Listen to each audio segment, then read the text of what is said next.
अध्यक्ष महोदय, बियाण्याच्या बाबतीत बोगस बियाण्याचं मगाशी महाबीजचा विषय निघाला.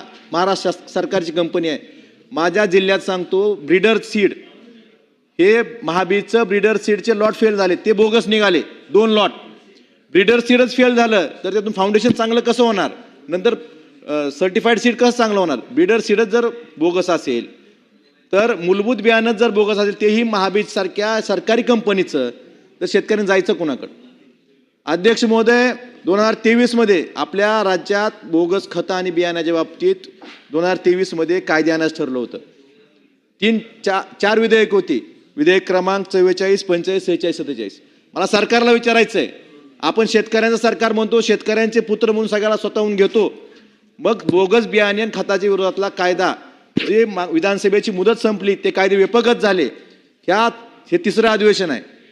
अजून बोगस बियाणे खताच्या विरोधातला कायदा सरकारनं सभागृहात का आणला नाही, ह्याचं उत्तर सरकारने देणं गरजेचं आहे. शेतकऱ्यांच्या दरवर्षी शेतकऱ्यांची फसवणूक होते. आजही बघतोय, कापसाच्या बाबतीत, सोयाबीनच्या बाबतीत खतं गुजरातमधून बोगस खतं येतात, सेंद्रिय खताच्या नावाने कुठलाही खत विकला जातो.